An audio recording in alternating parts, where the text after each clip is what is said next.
Bismillahirrahmanirrahim. Assalamualaikum warahmatullahi wabarakatuh.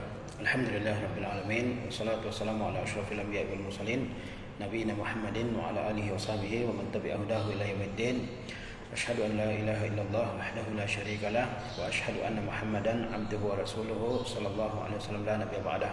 Kita lanjutkan membaca kitab Uswatul Adabil Islamiyah. Kita masih membicarakan adabul ukhuwah, yaitu adab-adab bersaudara karena Allah Azza wa Jalla. Sekarang kita bicarakan mulai dari adab yang ke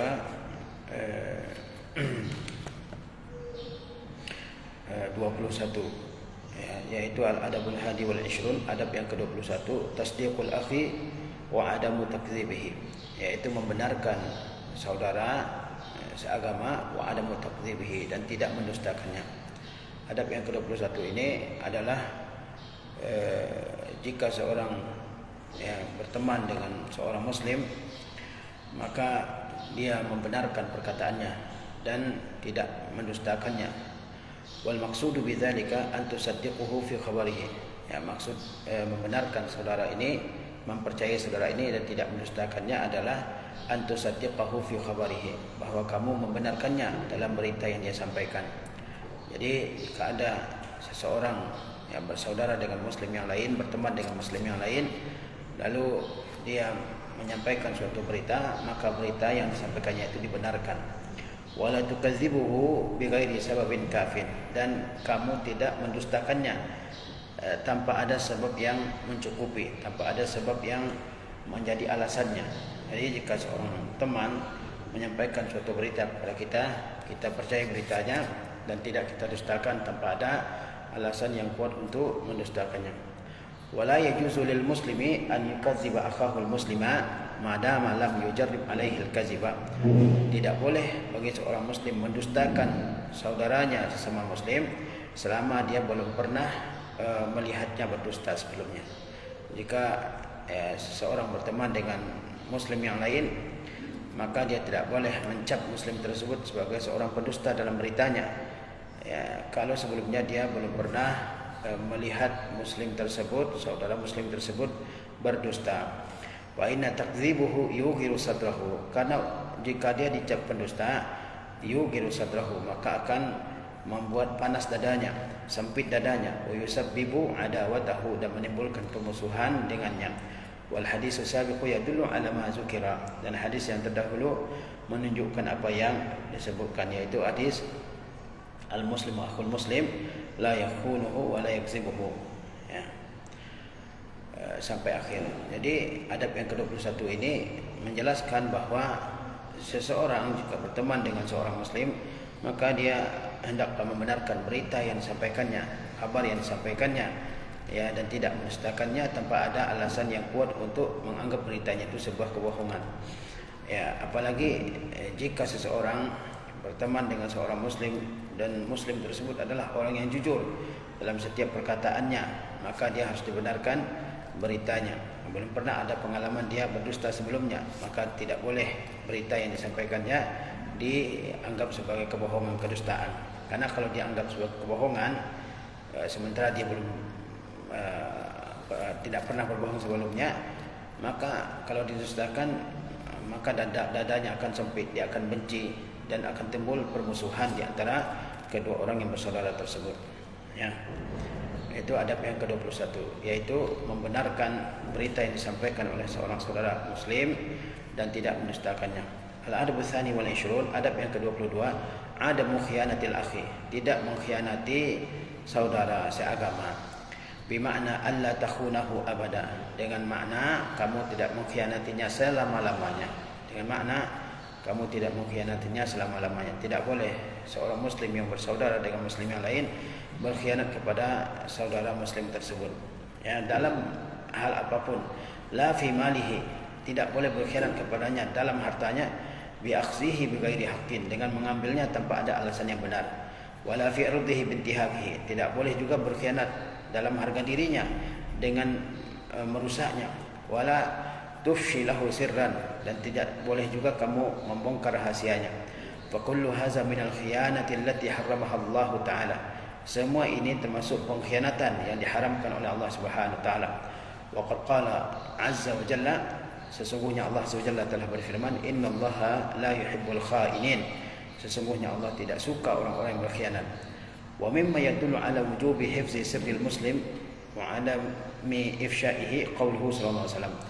Di antara yang menunjukkan wajibnya menjaga rahasia seorang muslim dan tidak menyebarkannya adalah sabda Nabi sallallahu alaihi wasallam, "Iza haddatsa ar-rajulu bil hadithi summa tafata fahiya amanah." Apabila seseorang menceritakan sebuah pembicaraan, summa tafata, kemudian dia menoleh, fahiya amanah, maka itu adalah amanah. Wa makna iltafata, dan makna iltafata qila, maknanya adalah ai insarafa. Iltafata itu ada yang memaknai maknanya adalah insarafa, itu pergi.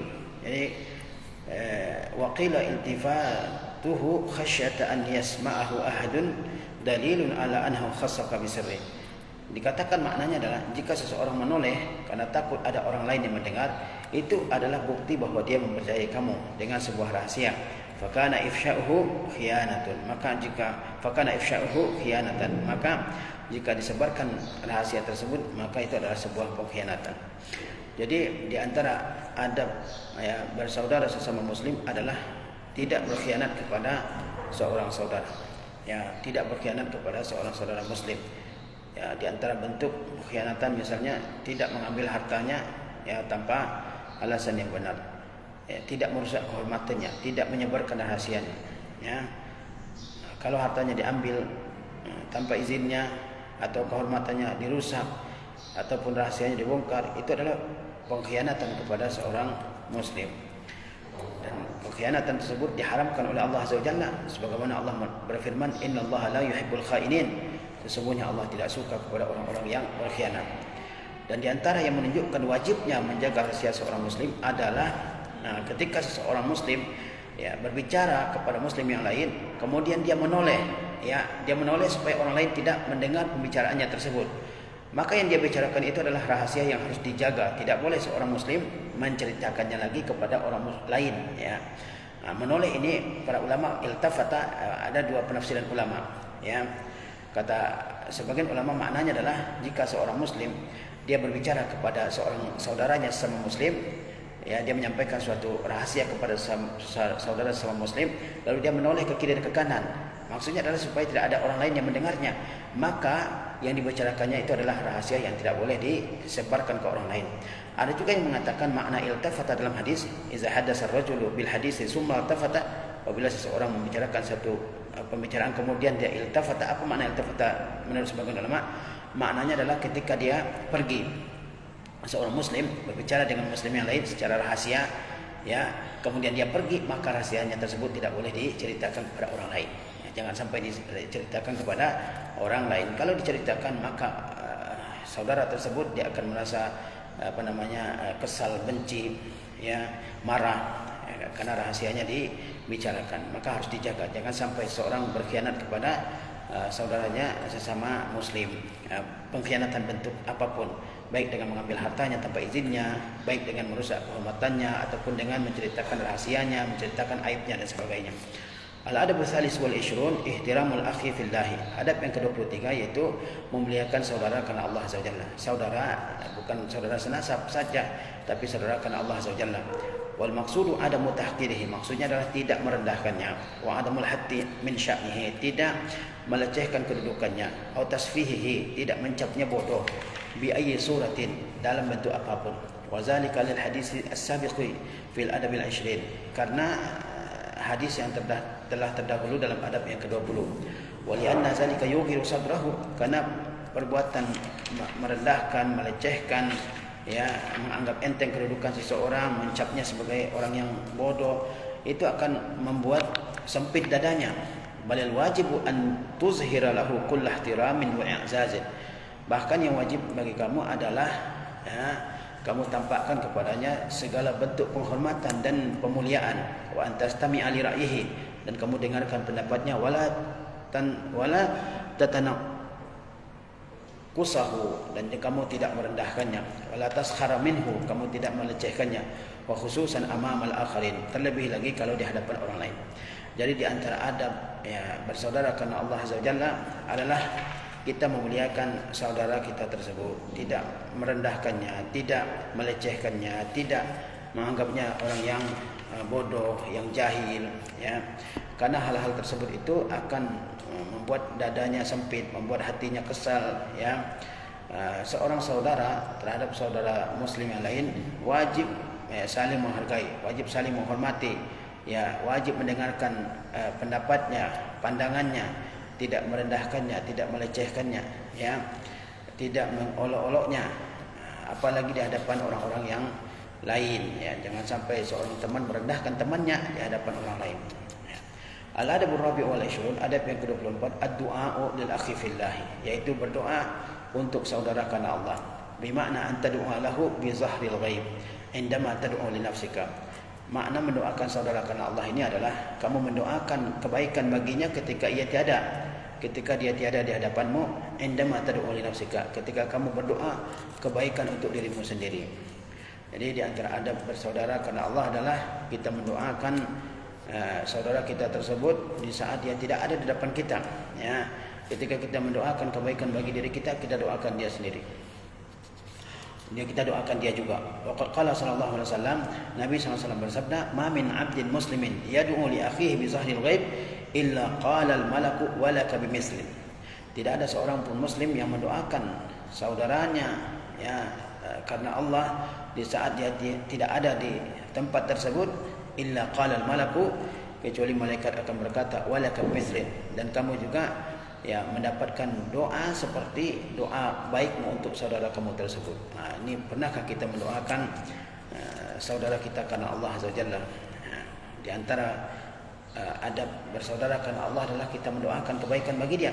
Ketika dia tidak ada di hadapan kita, tengah malam misalnya kita bangun, kemudian kita berdoa kepada Allah Azza wa Jalla, kita doakan kebaikan bagi diri kita, kita doakan juga kebaikan bagi saudara kita tersebut.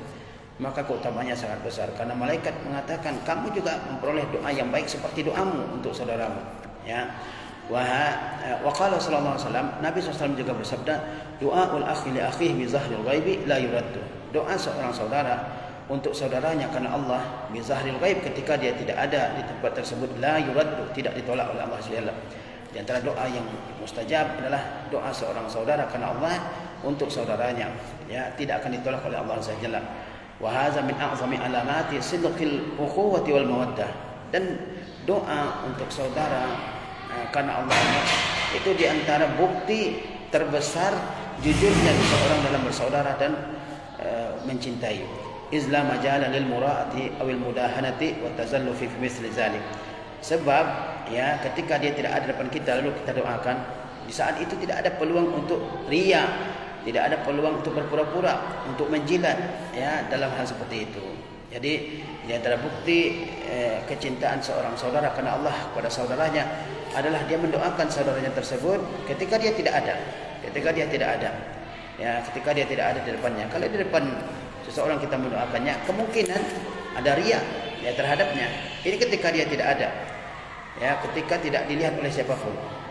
Di saat itu doa lebih ikhlas sehingga lebih dekat kepada pengabulan dari Allah Azza wa Jalla. Al-adabul khamis wal 20, adamu hijranil akhi as-saghir. Adab yang ke-25, tidak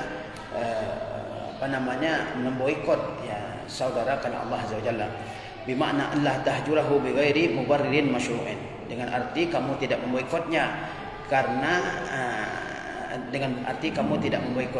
tanpa ada sebab yang dibenarkan, ya, tidak memboikotnya tanpa ada sebab yang dibenarkan. Kalau ada sebab yang membenarkan untuk diboikot, maka dibolehkan. Misalnya teman tadi bermaksiat kepada Allah Subhanahu, terjatuh ke dalam perbuatan bid'ah, kemudian juga dia menimbulkan sesuatu yang merugikan kita dalam agama kita, dalam dunia kita, maka dia boleh diboikot selama 3 hari. Tapi kalau tidak ada alasan yang dibenarkan untuk memboikotnya, maka tidak boleh memboikotnya, ya. Bimakna Allah tahjurahu bighairi mubarririn masyru'in. Dengan arti kamu tidak memboikotnya tanpa ada alasan yang dibenarkan. Fa inna zalika la yahil. Karena memboikot tanpa alasan yang dibenarkan itu tidak halal. Wa qala sallallahu alaihi wasallam, Nabi sallallahu alaihi wasallam telah bersabda, la yahilu lil muslimin an yahjura akhahu fawqa 3 layalin yaltaqiyani fayasuddu hadza wa yasuddu hadza wa khairuhum allazi yabda'u bis salam. Tidak halal bagi seorang muslim, tidak halal artinya haram. Tidak halal bagi seorang muslim untuk memboikot saudaranya sesama muslim lebih dari 3 hari 3 malam. Yaltaqiyani, keduanya bertemu, fayasuddu hadza wa yasuddu hadza. Keduanya bertemu, maka yang ini buang muka, yang ini juga buang muka. Wa khairuhum allazi yabda'u bis salam. Yang terbaik di antara keduanya adalah yang memulai salam untuk berdamai. Jadi tidak halal bagi seorang muslim untuk memboikot saudara sesama muslim lebih dari 3 hari 3 malam. Ya, lebih dari 3 hari 3 malam. Kemudian keduanya bertemu, maka yang ini membelakang, yang ini membelakang, yang ini menjauh, yang ini menjauh. Dan yang terbaik adalah yang pertama kali meminta maaf, yang memulai pembicaraan lagi. Ya. Wa tazdadul hurmatu kullama tala al-hajar. Bertambah besar keharaman kalau pemboikot itu semakin lama. Bertambah besar keharaman melakukan pemboikotan kalau waktunya semakin lama. Ya, kama qala sallallahu alaihi wasallam, sebagaimana Nabi SAW bersabda, man hajara akhahu sanatan fa huwa kasafki damihi. Barang siapa yang memboikot saudaranya seagama selama 1 tahun, maka dosanya sama dengan dosa menumpahkan darahnya. Jadi jangan sampai seorang muslim memboikot saudaranya sesama muslim lebih dari 3 hari tanpa ada alasan yang dibenarkan. Ya, kenapa 3 hari 3 malam? Para ulama mengatakan dibolehkan memboikot seorang muslim lebih dari 3 malam. Ya, karena di hari pertama supaya kemarahannya tenang. Kemudian di hari kedua dia mulai mengoreksi dirinya apakah ada yang salah. Kemudian di hari yang ketiga dia minta maaf. Jadi dibolehkan 3 hari. Lebih dari itu tidak dibolehkan. Ya, kata penulisnya, semakin lama pemboikotan itu maka semakin besar keharamannya. Kalau ada yang memboikot saudaranya sama muslim 1 tahun, maka dosanya sangat besar, sama dengan dosa menumpahkan darahnya. Amma iza kana hajruhu li maksiatin yaqa'u fiha. Adapun jika memboikotnya ya karena ada maksiat yang ia terjatuh ke dalamnya, au bid'atin ya'taniquha, atau karena ada bid'ah yang dia yakini, wa yurja annahu sawfa yata'assaru bil hajar fayaqla'u anha fazalika hasanun. Lalu diharapkan dia akan terpengaruh, akan memberi pengaruh pemboikotan tersebut dengan dia berhenti darinya, fazalika hasanun wa illa fala. Nah, jika tidak berpengaruh maka tidak dilakukan pemboikotan. Ya, jika ada seseorang saudara seagama ya dia terjatuh ke dalam perbuatan maksiat atau dia melakukan bid'ah, kemudian kita mempertimbangkan apakah diboikot atau tidak. Kalau menurut perkiraan kita pemboikotan tersebut akan berpengaruh kepada dia berhenti dari maksiat, dia meninggalkan bid'ah tersebut, maka pemboikotan itu adalah hal yang baik untuk dilakukan. Tapi kalau tidak membawa pengaruh, fala, maka tidak dilakukan. Wa kadzalika yahjuru idza takhalla an imanihi wal iyaz billah. Demikian pula ya dia diboikot apabila dia melepaskan diri dari keimanannya. Kalau seorang melepaskan diri dari keimanannya maka tidak ada lagi ukhuwah. Ya. Walakin qabla al-hajar yanbaghi nushu lahu. Tapi sebelum diboikot maka hendaklah dia diberikan nasihat terlebih dahulu. Wa muhawalatul akhzi bi yadihi, dan mencoba untuk memegang tangannya. Maksudnya mencoba menyelamatkannya. Fala'allahu yarji'u ila al-haqqi was-shawab. Mudah-mudahan saja dia kembali kepada kebenaran. Al-adabus sadis wal 20, adab yang ke-26, at-ta'awunu ma'ahu 'alal khair. Tolong menolong bersamanya di atas kebaikan. Bimakna ma'unatihi 'alal birri wat taqwa, dengan arti membantunya untuk berbuat baik dan ketakwaan. Wa 'ala ta'atillahi 'azza wa jalla, dan membantunya untuk ketaatan kepada Allah azza wa jalla. Wa qala ta'ala, Allah Ta'ala berfirman, wa ta'awanu 'alal birri wat taqwa. Tolong menolonglah kalian dalam kebaikan dan ketakwaan. Wa la tatakhalla anhu idza waqa'a fi ma'siyatin, dan tidak cuci tangan darinya apabila dia terjatuh ke dalam maksiat. Bal tusaddiduhu wa tuwaffiquhu wa tusyajji'uhu 'ala taubah. Tapi kamu luruskan dia, kamu bimbing dia, dan kamu dorong dia untuk bertobat. Wa taqifu ila janibihi, kamu berdiri di sampingnya, jangan dibiarkan. Kama qala Umar radhiyallahu anhu, sebagaimana Umar radhiyallahu anhu berkata, "Idza ra'aitum akhan lakum zallatan fasaddiduhu wa waffiquhu." Apabila kalian melihat saudara seagama kalian terjatuh ke dalam sebuah kesalahan, maka bimbinglah dia, tuntunlah dia. Wad'ullaha an yatuba alaihi, berdoalah kalian kepada Allah agar mengampuni dosanya. Wala takunu a'wanan lisyaitani alaihi, jangan kalian menjadi penolong setan atasnya.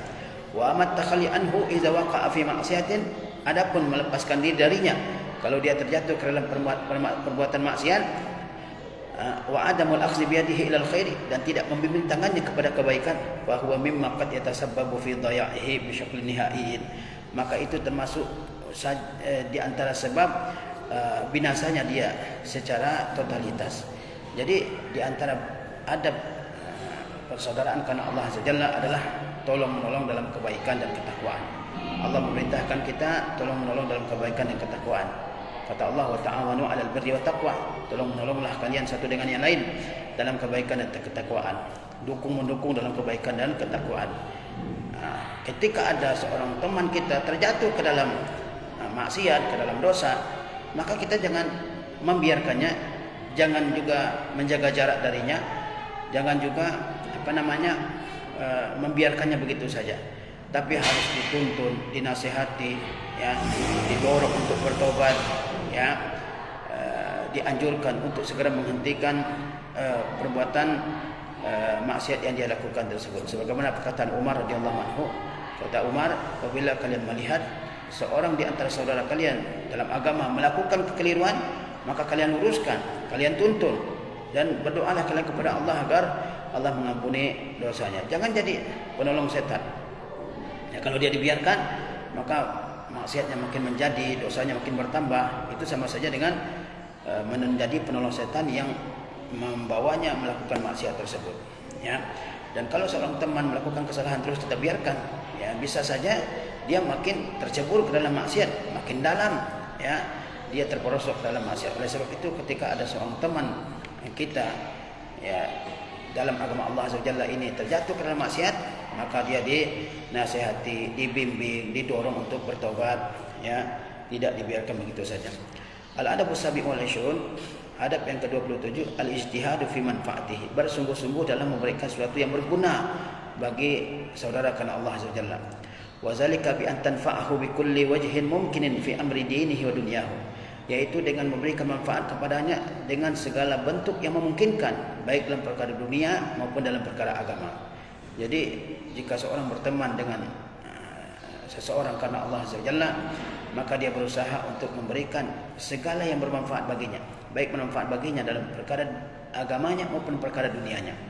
Perkara agamanya, ya, kita berikan ilmu kepadanya, kita ajarkan ilmu kepadanya, kita dorong dia untuk giat beribadah, kita dorong dia untuk meninggalkan maksiat. Itu namanya memberikan manfaat kepada seorang saudara dalam agama, ya, dalam dalam ketaatan. Begitu juga dalam perkara dunianya, kita mengetahui suatu keahlian dalam bidang dunia, kita ajarkan kepada dia, semoga bermanfaat bagi dia. Fa inna hadza min haqqihi 'alaika, dan ini termasuk hak dia terhadapmu. Waqad qala sallallahu alaihi wasallam, sesungguhnya Nabi SAW telah bersabda, man istata'a minkum an yanfa'a akhahu falyanfa'hu, barang siapa di antara kalian yang bisa memberikan sesuatu yang bermanfaat bagi saudaranya, maka hendaklah dia memberikan manfaat tersebut. Ya, jika kita bisa memberikan sesuatu yang bermanfaat bagi saudara kita dalam agama ini, maka hendaklah kita lakukan. Ya, ada kita ilmu, kita ajarkan kepada dia. Kita, ya, bisa mengajarkan tilawah Al-Quran dengan baik misalnya, kita ajarkan kepada dia. Kita mengerti tata cara wudhu yang benar, tata cara salat yang benar, kita ajarkan kepada dia. Kita mengetahui suatu skill, ya, dalam perkara duniawi, kita ajarkan kepada dia. Ya, apapun yang bisa bermanfaat. Bahkan, ya, kalau ada seorang teman yang perlu diruqyah, kita ruqyah misalnya, itu juga sesuatu yang bermanfaat yang diberikan kepadanya. Wa yashmalu hadza kullu ma yumkin min awjihin naf'id diniyati wa dunyawiyah. Ini mencakup segala bentuk yang bermanfaat dalam perkara dunia dan perkara agama. Ghaira annahu idza kana hadza naf'u min babil i'anah ala amri muharramin fala yajuzu bihal. Namun jika manfaat tersebut adalah dalam bentuk memberikan pertolongan untuk melakukan sesuatu yang diharamkan, maka tidak boleh melakukannya sama sekali. Jadi berikan sesuatu yang bermanfaat bagi saudara kita, ya, selama itu dalam kebaikan agama dan dunia. Namun kalau pertolongan yang akan diberikan adalah sesuatu yang merugikan, sesuatu yang diharamkan dalam perkara agama, maka tidak boleh diberikan kepada dia. Barangkali ini yang bisa kita sampaikan dalam kesempatan yang berbahagia ini. Mudah-mudahan Allah SWT senantiasa menambahkan ilmu kita dan memudahkan kita semua untuk al-amal bil ilmi, untuk mengamalkan ilmu yang telah kita ketahui. Wassallallahu ala nabiyina Muhammadin wa ala alihi wasallam. Assalamualaikum warahmatullahi wabarakatuh.